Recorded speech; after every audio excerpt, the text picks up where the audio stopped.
আজকে গেলাম গয়না কিনতে গড়ানহাটা মার্কেটে। হ্যাঁ বন্ধুরা, দুপুর রেডি হয়ে বেরিয়ে পড়লাম, স্টেশনে চলে এসেছি। আর স্টেশন থেকে ট্রেনে উঠে গেলাম আর গঙ্গা পেরোচ্ছি এবারে। ফাইনালি বহু কষ্টের পরে আমি পৌঁছে গেলাম লিলুয়াতে। আর লিলুয়াতে এসে টোটো ধরে নিলাম। আর টোটোতে যেই অ্যাড্রেস আমাকে বলেছিল ভোরবাগান, তো সেখানেই আমি যাচ্ছি। আর আমি ওর জন্য ওয়েট করছিলাম। তো ফাইনালি ও চলে এসছে। আর এটা হলো আমার মনীষাদির ভাই রোহিত। তো দুজনে মিলে আবার চলে গেলাম শালকিয়া হয়ে লঞ্চ ঘাটে। তো লঞ্চ ঘাট এখন যাবো আর কি। আর ওই পাশে দেখো হাওড়া ব্রিজ কিন্তু দেখা যাচ্ছে। দুজনে মিলে আমরা ফটো টটো তুলে নিলাম। গঙ্গার জল দেখেছে পুরো কিন্তু টলমল করছে, মনে হচ্ছে স্নান করে নি। আর এখন লঞ্চটা যাচ্ছে পুরো মাঝ গঙ্গার থেকে। আর দেখো ভিউটা কেমন, ও খুব সুন্দর লাগছে। তো তারপরে অনেকক্ষণ বাদে একটু হাওয়া ঠাওয়া খাচ্ছিলাম, একটু ফটো টটো তুলে আমরা চলে আসলাম এপারে এসছি। এই সামনেই কিন্তু ভূতনাথ মন্দির। আর এখানে কিন্তু একটা মেলা বসছে, শ্রাবণ মাস সামনেই আছে। তো দেখো এখানে রবীন্দ্রনাথ ঠাকুরের একটা কি সামথিং একটা বাড়ি আছে, সামনেই কিন্তু বড় বাজার। আর এখানে কিন্তু এই হাওড়া ব্রিজের নিচেই আমরা মার্কেটে যাচ্ছি। একটা বন্ধুও কিন্তু আমাদের সাথে এসেছিল। আর বড় বাজারের সামনে দিয়ে যাচ্ছে আর কি। এইখানটা না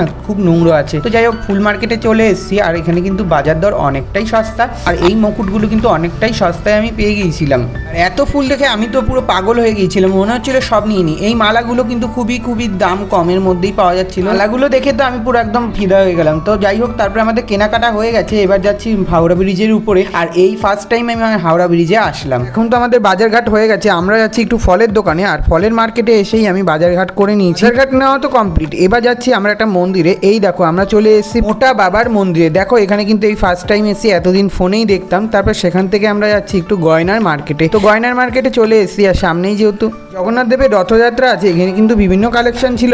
পরের দিন যেহেতু আমার মায়ের বাৎসরিক, তাই আমি একটা মুকুট নিয়েছিলাম। চলো এখন আমি আর লিলুয়া হয়ে বাড়ি যাব না, চলে এসেছি আমি বিধাননগরে। আর বিধাননগর দিয়ে ট্রেন ধরে আমি যাব হালি শহরে। পুরো 3টের সময় বেরিয়েছিলাম। আর এখন বাজে রাত্রির 10টা। আমি বাড়ি যাই, কালকে আছে মায়ের বাৎসরিক। আজকের মতন বাই বাই।